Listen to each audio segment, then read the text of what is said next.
All right, great. We'll get started right away because I know there's another meeting at 4 o'clock as well. So I appreciate you being here as always, Commissioner, and I expect we might be joined by some other counselors as we proceed forward. But looks like we're all set to begin recording. So this is the Thursday, January 13th meeting of the COVID-19 Response and Recovery Committee.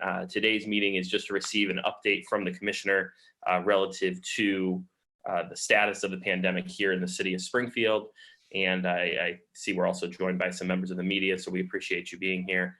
And thanks to our staff who are behind the Focus Springfield logo. So Commissioner, I have a couple of items here, but I figured that we could start just with your thoughts and updates on what's been going on since we last met and then jump into a conversation. So you said you have some questions that you'd like to begin with, Councilor Letterman? No, I was thinking you could just begin with your update and then we could go to questions and a conversation. Certainly. So I'm sure that you have been keeping up with the surge, and you know that in the city of Springfield, we continue to experience a surge as far as COVID-19 is concerned. The week of January the 2nd, which is the last data week I had, we have 2,448 cases. The week prior, which was the week of December the 26th, there were 2,328. So last week, we experienced our highest cases of COVID-19.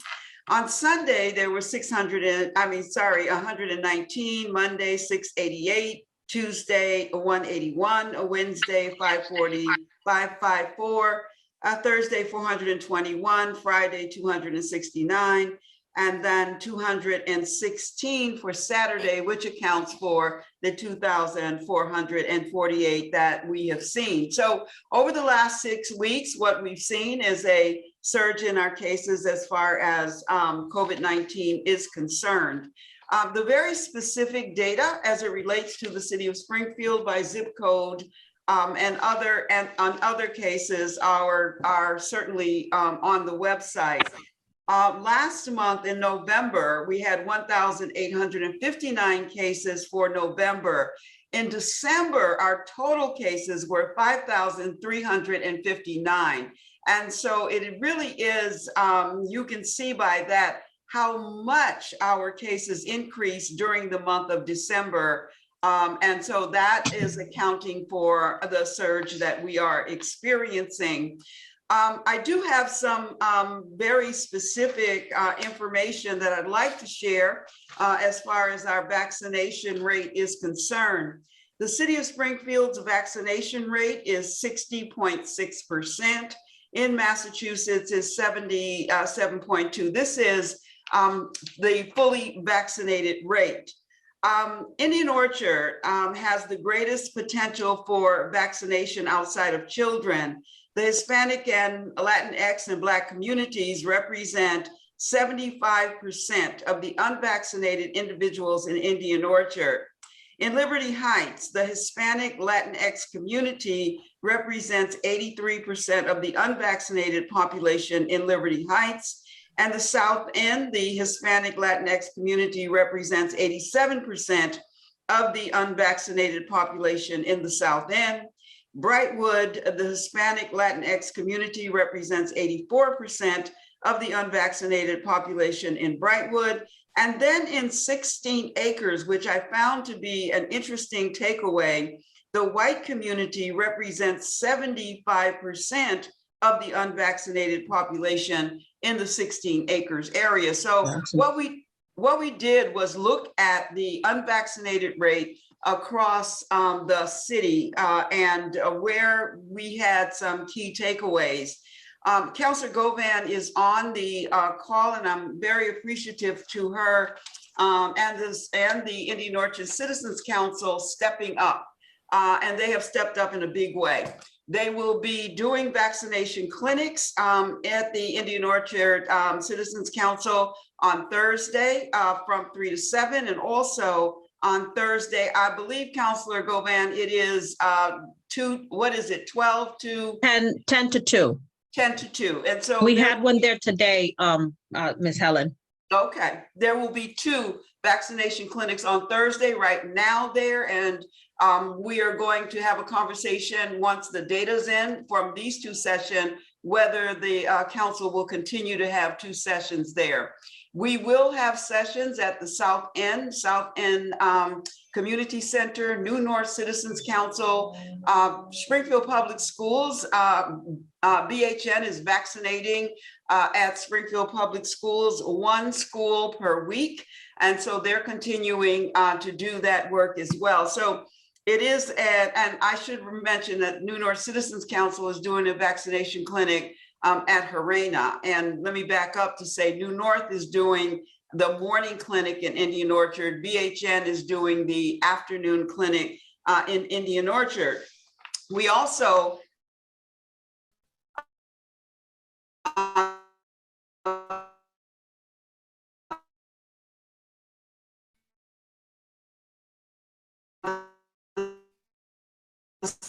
city will be giving out test kits along with their vaccination clinic. So we appreciate that. New North Citizens Council will be distributing test kits next week from 10 to 2, South End Community Center. I'm sorry, it'll be Tuesday and Wednesday from 10 to 2. South End Community Center, Tuesday and Wednesdays from 10 to 2. Springfield Department of Health and Human Services here will be doing Tuesday and Wednesday 10 to 2. Ray Jordan Senior Center will be on Thursdays 10 to 2. The Mason Square Library will be on Fridays from 1 to 4. Claudio Concepcion Center, Thursday and Fridays, 10 to 2. Indian Orchard Citizens Council, as we just discussed, will be giving out at their vaccination clinics 3 to 7 and the morning as well. East Forest Park Library will be Saturdays from 11 to 2. And then the Forest Park Library will be Fridays from 1 to 4. We will not be utilizing Springfield library staff. We will use our own staff, and we will use members of the Youth Vax Force will be partnering with us to distribute test kits to some of the locations. So that is a brief update. I'm happy to, at this point, answer any questions if you like. I have the vaccination rates for each neighborhood. If you'd like those, I'm happy to give you those as well, but I will stop here and answer any questions that you have. Thank you so much, Commissioner, as always. And we are now joined by Councilor Govan, Councilor Edwards, and Councilor Hurst. So thank you for being here. Commissioner, the first question I had was relative to the test kits being handed out. I did see in the press release that it was indicated there would be confirmation of residency for those receiving them, and certainly understand we want to make sure these get into the hands of Springfield residents. I was wondering if you could share what types of ID will be accepted in order to obtain them. So right now we are, we have been giving out test kits at this department for the last 2 weeks. And so we are asking for proof of residency. People are giving us, for the most part, their licenses or some official document that has a verifiable address. As you know, one of the concerns when we did it was we had residents coming from surrounding cities and towns, and they were told all you have to do is give a Springfield residence address and they will hand you 2 kits, which is in fact what we were doing. We were not asking for proof because we just assumed that people giving a Springfield address and zip code lived in our city. That was not the case. It got out that you can verbally give one and then with your zip code, and they will hand you 2 test kits. So right now we're asking for proof of address. Most people are giving us their license or a government ID. For those that for one reason or another might not have access to that type of government ID, would you accept like a bill, a water bill or something like that, a piece of mail or some sort of other identification, a student ID or something like that? Yeah, I think student IDs, certainly we can look at a bill. I've had people come in and have taken a picture. They left their license home and we've allowed them to take a picture of it and send it in. Here's the concern about bills. And, you know, I don't want to penalize our residents who may not have a government ID, but the bottom line is you can hand anybody a piece of paper with an address on it. And how do we verify that that is in fact their particular water bill or tax bill? It's just, again, the abuse the last time was one that is very concerning. So we're not going to penalize people. We haven't been. We have been very flexible, but I just want to make sure these kits get into the hands of Springfield residents. This round of test kits, as you know, we purchased with COVID-19 funds from the city. And so again, we want to make sure that they get into the hands, but we'll be flexible, Counselor.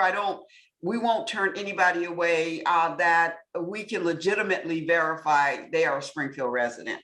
Very good. Yeah, we certainly share that goal and appreciate that flexibility, but agree these are for Springfield residents, and there's a reason why we have access to them, which is because of how hard the city has been hit.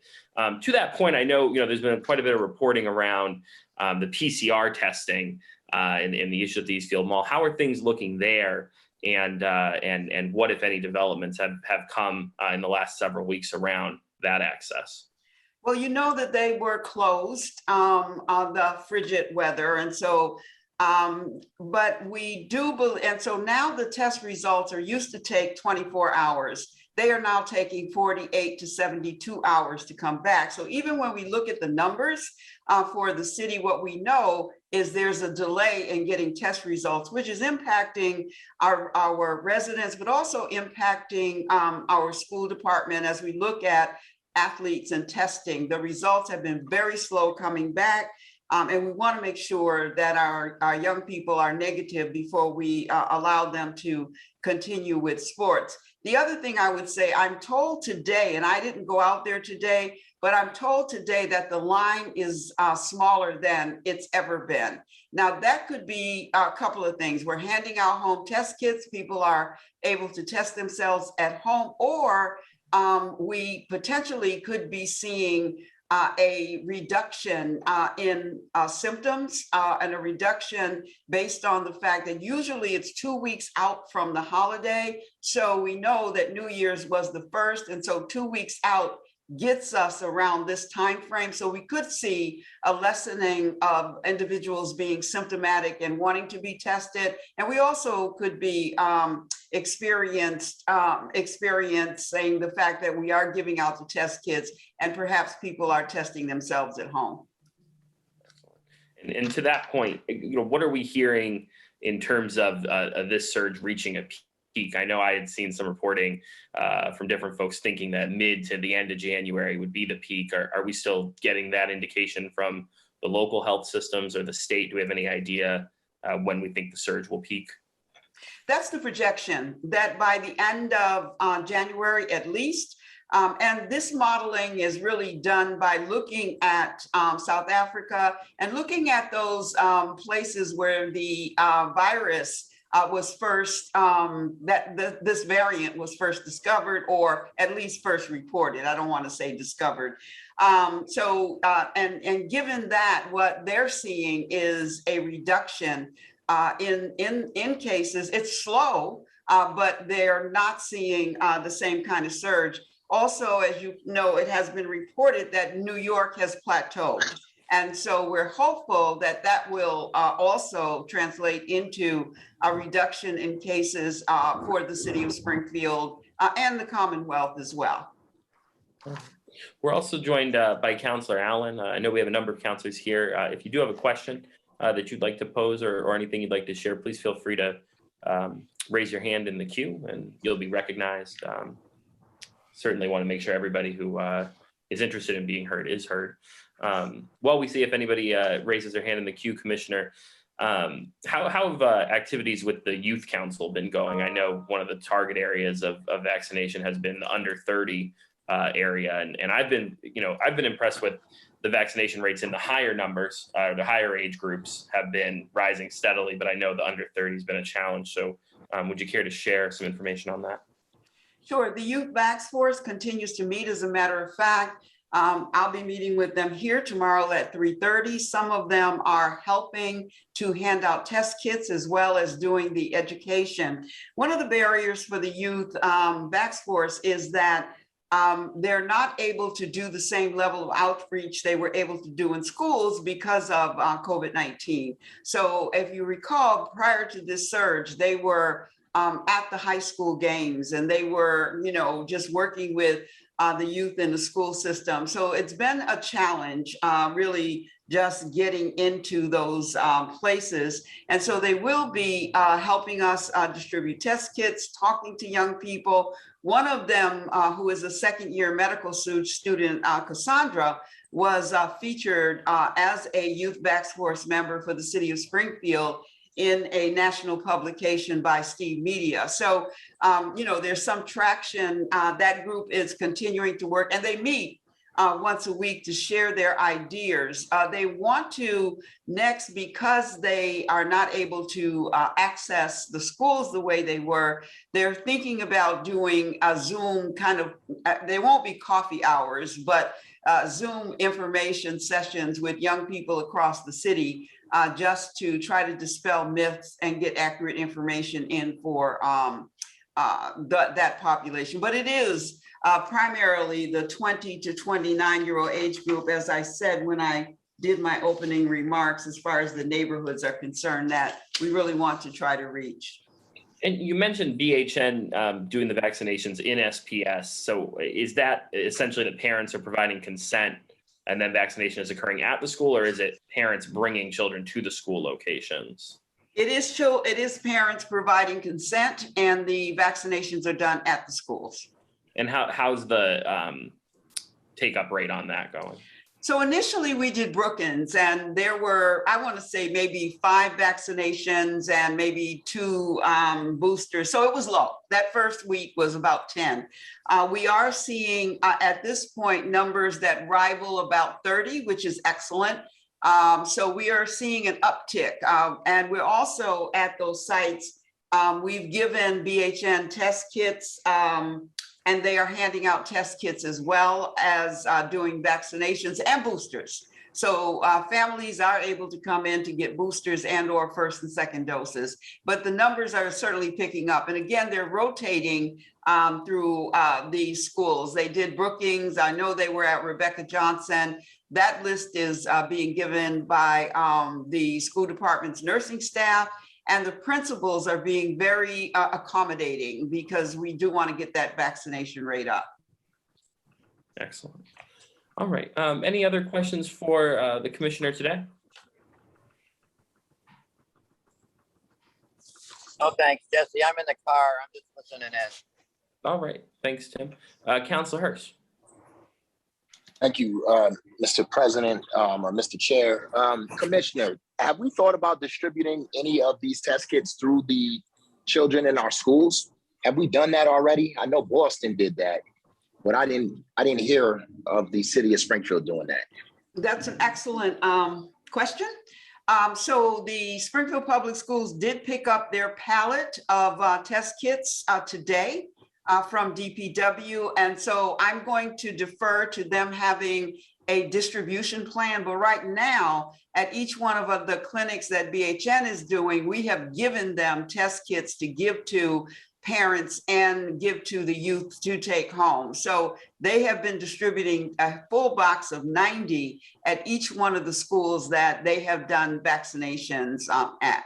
But the Springfield Public Schools did pick up their pallet today, and I believe there were over 6,000 test kits that were given. And I know that that's not enough. I'm not trying to say that. But one thing about test kits is we really do want people to consider using them when they are symptomatic, and not just using them as a way of just testing themselves every day. So the purpose really is, if you have symptoms, or you think you've been in close contact with someone, or you have had some other exposure, that the test kits are being used for that purpose.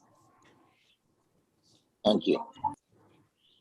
Thank you, Councilor Hirsch. To that same point as well, I know you've mentioned that we have 25,000 that have come. That's on top of the 160,000 or so that were distributed prior to the holidays. Do we anticipate any additional shipments from the state or federal government, or at this point forward, are we going to have to purchase them out of city funds? We have another 30,000 coming. I don't know when they're coming.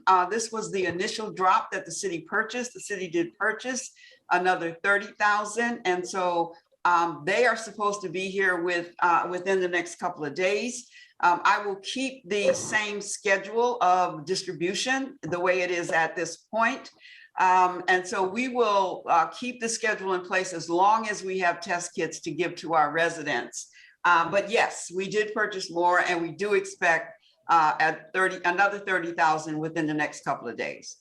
And I've seen some reporting that there's efforts in the works to see insurance plans cover them in private sale as well. So that may help, assist some individuals in purchasing them in the private, retail setting on top of it. But certainly the public distribution is essential. But we haven't heard anything else about the state or federal government providing any. It's going to be us buying them going forward. Well, right now, yes. The Commonwealth is supposed to get more test kits. I am assuming that they will push those out to cities and towns, and hopefully that will happen. But certainly we didn't want to wait for the state or the federal government to give us test kits. We wanted to be very proactive, and that's why we purchased them. The insurance companies should pay for 8 test kits. But the challenge with that is that you have to pay for them up front and get reimbursed through an insurance process. And many folks just don't have the funds to purchase that up front. So yes, they will reimburse, private insurance will reimburse, but they will reimburse after you spend hard-earned dollars to purchase them yourself.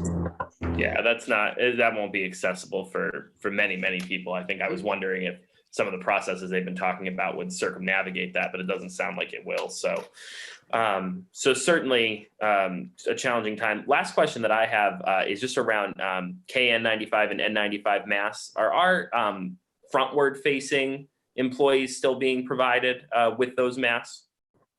Yes, we have the KN95s have been given to Springfield Public Schools.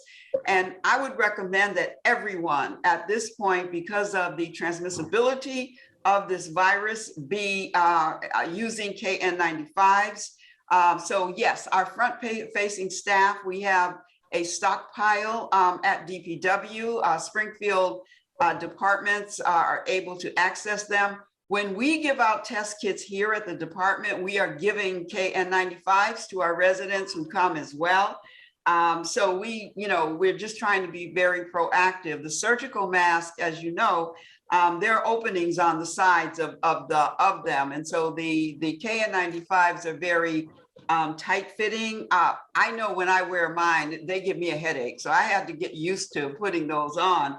But those are the best high quality masks for our residents as well as our front facing staff to be utilizing. Thank you, Commissioner. Councilor Hurst. Thank you, Mr. Chair. Just a quick question on that note, Commissioner. Have we thought about the idea of mandating those masks for our city employees, especially considering the numbers that I saw with respect to the police department and them having like 50, I think I saw last week, individuals out? Mandating, we have not done. I mean, that would, are you just talking about for front-facing staff? Yes, I guess I'm not 100% sure what you mean by front-facing staff, but certainly know that the officers that are interacting with the public regularly, DPW that interacts with the public regularly, whoever interacts with the public regularly, it would seem to me that we would want to encourage them to wear those masks, if not mandate them. Have we thought about that? We have not thought about mandating. We have sent out communication. We haven't required it, but it is highly advisable that they put them on. And as you know, Councilor Hurst, I know that you're very astute in dealing with unions. Everything that we do, it has got to be bargained. So even if we send out a mandate that says KN95s must be worn, then we get the pushback. And so we have really tried to stress that these are the masks that should be worn, but we have not mandated them. I did not think of that aspect, so thank you for informing me. I live in that aspect, Councilor Hurst, right now. That's my life. But yeah. Thank you very much. Any further questions for the Commissioner, Councilor Edwards or Councilor Govan? Councilor Govan, I see you talking, but you're mute. Oh, there you go. I know, I'm sorry. I forgot to raise my hand. I apologize. That's okay. Thank Go you, ahead. Chair. I just want to commend the Commissioner on the great work that she's been doing all over the city.